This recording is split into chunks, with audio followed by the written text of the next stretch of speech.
The ups and downs of the University of Michigan football team continue. A 24-21 loss to Illinois on Saturday, and the emotion of the locker room in Penn State, Coach Moeller, was so high. Then the emotion after the game against Illinois as low as I've ever seen it, I believe. Well, for good reason, Jim. Obviously, we didn't play the kind of football that we're capable or should be playing at this stage. And really it gets down to one thing, and it's a very simple statistic that you look at. When somebody else can run the ball better than you can, then you're in trouble. We got to be better up front on both sides of the ball, and that's what it boiled down to. You said after the game, and you didn't mince any words, you said it's an issue of toughness. Right. I mean, you got to get physical up front. You like to get as much experience as you possibly can. You got to gain that experience, and we're banged up some, but we have to play with those players that are there, and we all have to learn from it, and we're basically going to stick together, and we're going to get better.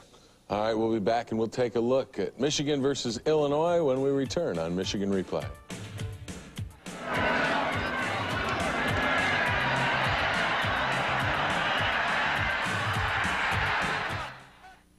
Losing, so I mean, I don't feel as good as I should. Derek Alexander kind of says it best. He had a great day, but the score didn't show Michigan on top, so it turned out to be a bad day. And opening up the game against Illinois, the one thing I think that had to worry you is that they were able to move the ball early against your defense. Right. That always concerns you, Jim, and always puts you in a position where you try to play a little bit with your offense in that respect. But they did a good job on some things, and we just didn't adjust with our players like we should have. They're going to hit some passes, and I don't like that, as they do here, hitting Olsen over the middle for 20 yards, and then that quarterback goes back. And Johnson's a talented kid from the standpoint he can scramble, and he throws the ball quite well, too, and there he likes to run. But these are the kind of plays, those things hurt you, but it's plays like this. They run a counter play, and we over-penetrate. They come off with 10 yards. Now you're playing both sides of the fence. And the thing about the running game is that although they get a touchdown here on the passing game, it was set up by the play-action pass. Oh, there's no question. So you got to defend the run a little bit harder, and some of our kids got out of position a little bit. And then there was times where we showed good signs of shutting them down. At that point, 7-0, you come back on your next possession, hit a big third down play here to Derek Alexander. And then Illinois helps you on this drive with some penalties. Here's a 3rd and 17 play that's incomplete, but they get a roughing the passer call. We're trying to get the ball downfield here. Derek may have come back and caught that ball, but they do rough the passer, which gives us an opportunity to go down the field again. They come back, you come back rather on offense and go to the air. Nice pass to Derek, standing over on the sideline pretty much by himself, moving the ball fairly smartly after the penalties. Right.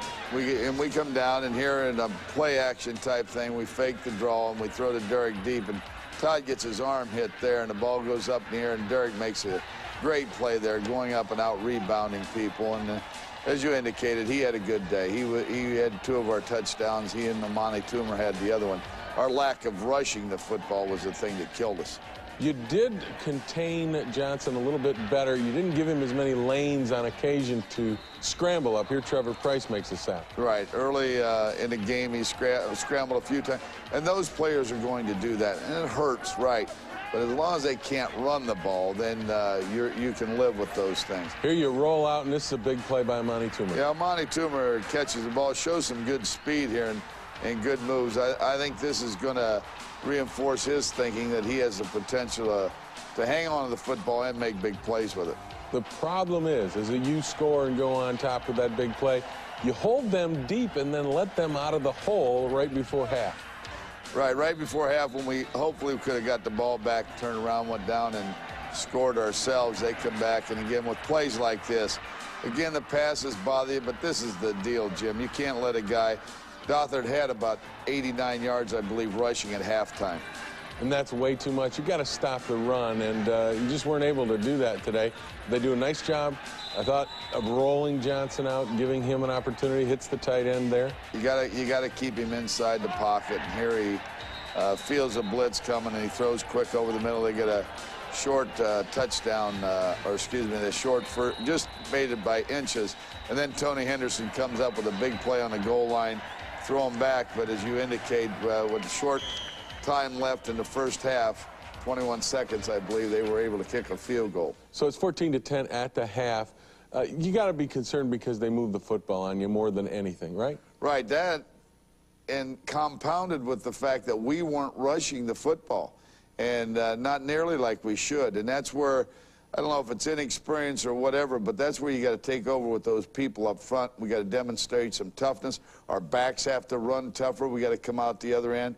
But we got to start squeaking out some first downs, keep our defense off the field, and control the ball. But when we rush like we did today and they rush like they did, then you're going to have trouble.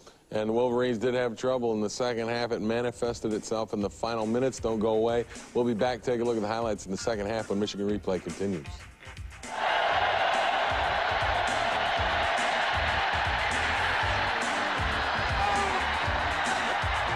And you got to keep them contained, and it's up to us, the defensive backs, to stay on the receivers no matter how hard he scrambles. You know, we were in coverage that, you know, that it shouldn't have been, you know, he shouldn't have got the touchdown, but unfortunately the quarterback made a good play and he beat us.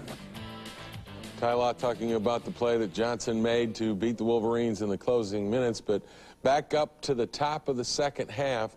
You didn't get a whole lot of help starting out the second half from your special teams. They come on a big return. Big 64-yard return. And, Jim, we were poor on special teams today. I thought Stapleton punted the ball extremely well at times, and when that happens, they're going to get some returns.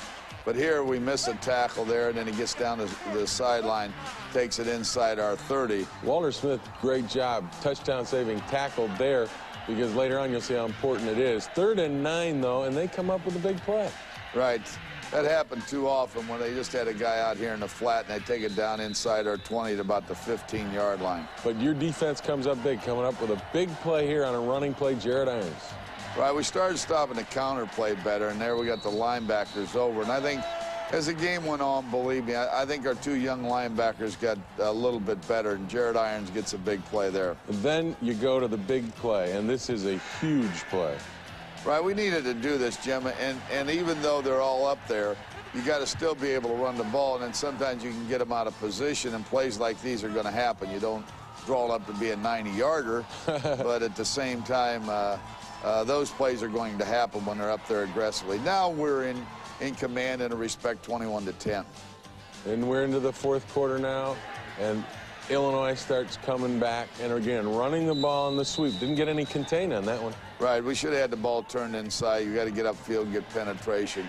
And then here we scramble a little bit. As he scrambles out, then he can dump the ball off in the flat as he does there. Here you're on a 4th down now, and they hit the tight end over the middle. This one was a huge play for them. They're still down 11.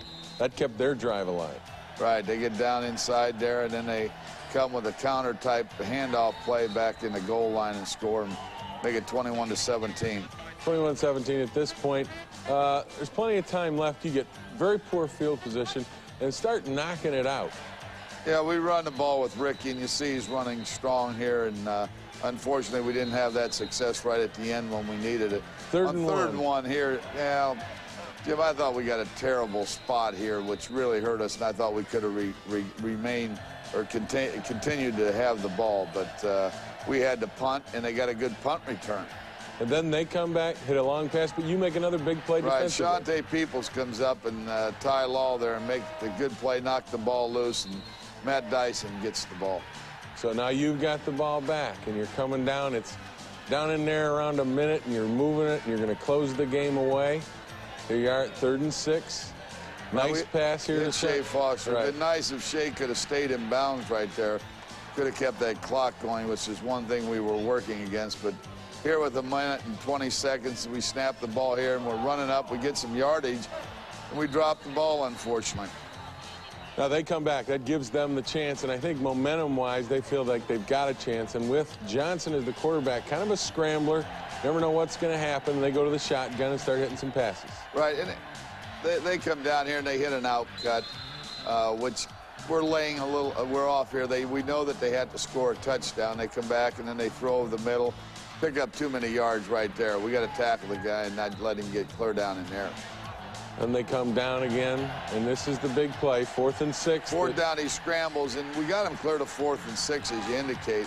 So you know he's going to throw. He has to throw one up, and that's where he made a smart play. But the ball traveled far enough that should have got a grip on that ball, or somebody could have batted it down. But the pressure was there, and you got to say they made a play. They made a play, and this is the Norwegian Cruise Line's play of the week. Of course, a record breaker, 90 yards, the longest pass for a touchdown in Michigan football history.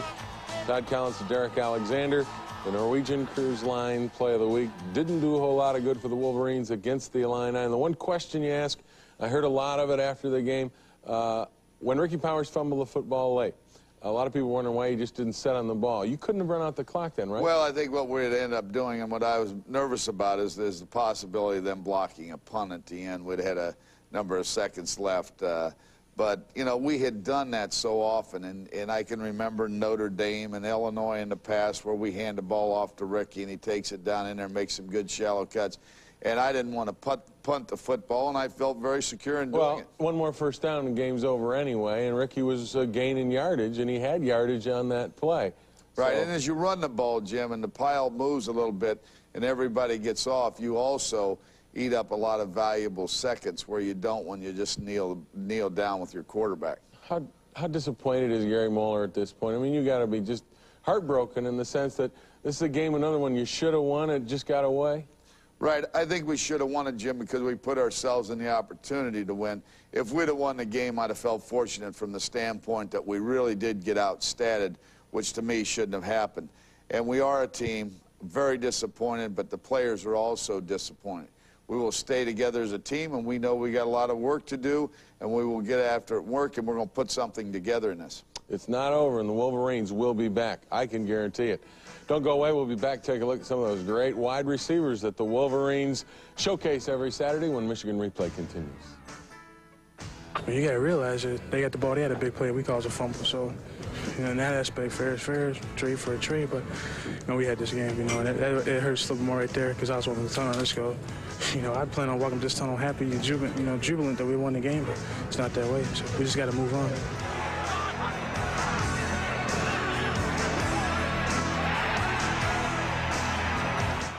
Derek Alexander, Walter Smith, Amani Toomer, and Mercury Hayes all get playing time and can all make plays. All of them want playing time, but there's only so much to go around. It also shouldn't be a surprise that the two veterans of the group put the playing time issue in perspective. We have grown in kind of a team aspect now that if we win, we don't have to catch any balls. And that's what Cam has started as our receiver group. I think this year, we have a lot of receivers that can do a lot of different things. I mean, all of us have different talents, and we just come together, and when we form as a group, you know, we're going to be hard to stop. The guys who must decide who gets the quality time are Cam Cameron and T.J. Wiest of the Michigan coaching staff. It's not easy making those decisions, but they do have a method. When everyone's kind of equal and competing, you know, the older guys kind of getting the nod. You know, it was Chris and Greg, and then it was Desmond, you know, and then it was Derek, you know, and if Derek hadn't gotten banged up, he'd probably have 30, 40 catches right now because we're going to gear things to our senior guy because he's earned it and he's been here the longest. And it's up for the young guys to learn from Derek and learn from Walter, and then it's going to be the next guys coming in to learn from Mercury and Amani and Feldman, just like Desmond did from Chris and Greg. That's Chris Callaway and Greg McMurtry, if you've forgotten, and they're both now in the NFL. And don't think for a minute that the younger guys don't realize how much they can learn from their veteran teammates. The apprenticeship certainly isn't lost on Mercury Hayes and Amani Toomer. Yeah, I think not only watching them helps you take a little bit from every receiver, but also when you get called upon, you really have to take advantage of your opportunity, and that's one thing that's ultimately going to make us better players. What they learn already and what they have done in the past and stuff like that, that make me get better because I see how good walk block, and then I see how good DA can catch, so I put them two together, and I can't lose. Certainly a good group of receivers, and Mo, with the offensive line struggling, the running game struggling, they're going to become even more valuable, more important to the Michigan football team. Right, they have an important role. They got to, number one, be able to convert on third down, and I thought Derek did that a couple times a day, and we had some success there. And I think the other thing they have to do is be able to take the pressure And that's what we try to do with them on early downs, to take the pressure off of the running game with keeping the extra defender out of there. And when we're doing that, we should be able to run the football. But today, we did not demonstrate that. Talk about running the football. Sometimes does the pass open up the run if you're successful passing? Oh, there's no question about it. And it gives you a chance for the big play, as we hit Derek to, you know, on the big touchdown thing. So you have to have a combination of both. But, Jim, if you're going to be a successful football team over the long haul, statistics will show you in any league that you play in, you must rush the football. I don't run the football just to be stubborn and run the ball. I know the best way to build a football team and what it takes. And therefore, you know, we just got to continue to improve up front, because we should be better than we were, and we got to continue to work in that fashion. We're young.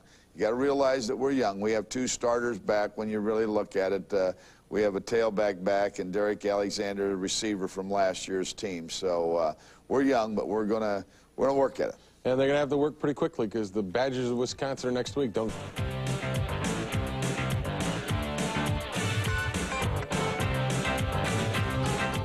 We could practice and, you know, avoid the mistakes we made this week against this team in this game, and not make them against Wisconsin, because if we do, you know, it could get bad, you know. Obviously, the Michigan team's got to come back from the loss at Illinois and face a pretty tough Wisconsin Badger team. Even though Wisconsin was upset Saturday night by Minnesota 28-21, they're still a formidable team in Madison, Coach, and that's where you've got to go. Barry Alvarez. Position where you try to play a little bit with your offense in that respect, but they did a good job on some things, and we just didn't adjust with our players like we should have. They're going to hit some passes, and I don't like that, as they do here, hitting Olsen over the middle for 20 yards, and then that quarterback goes back. And Johnson's a talented kid from the standpoint that he can scramble, and he throws the ball quite well too, and there he likes to run. But these are the kind of plays, those things hurt you, but it's plays like this. They run a counter play, and we... The ups and downs of the University of Michigan football team continue. A 24-21 loss to Illinois on Saturday, and the emotion of the locker room in Penn State, Coach Moeller, was so high. Then the emotion after the game against Illinois as low as I've ever seen it, I believe. Well, for good reason, Jim. Obviously, we didn't play the kind of football that we're capable or should be playing at this stage. And really, it gets down to one thing, and it's a very simple statistic that you look at. When somebody else can run the ball better than you can, then you're in trouble. We got to be better up front on both sides of the ball, and that's what it boiled down to. You said after the game, and you didn't mince any words, you said it's an issue of toughness. Right. I mean, you got to get physical up front. You like to get as much experience as you possibly can. You got to gain that experience, and we're banged up some, but we have to play with those players that are there, and we all have to learn from it, and we're basically going to stick together, and we're going to get better. All right, we'll be back, and we'll take a look at Michigan versus Illinois when we return on Michigan Replay.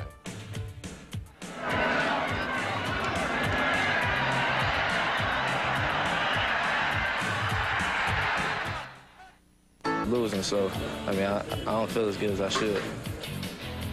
Derek Alexander kind of says it best. He had a great day, but the score didn't show Michigan on top, so it turned out to be a bad day. And opening up the game against Illinois, the one thing I think that had to worry you is that they were able to move the ball early against your defense. Right. That always concerns you, Jim, and always puts you in a over-penetrate. They come off with 10 yards. Now you're playing both sides of the fence. And the thing about the running game is that although they get a touchdown here on the passing game, it was set up by the play-action pass. Oh, there's no question. So you got to defend the run a little bit harder, and some of our kids got out of position a little bit. And then there was times where we showed good signs of shutting them down. At that point, 7-0, you come back on your next possession, hit a big third down play here to Derek Alexander, and then Illinois helps you on this.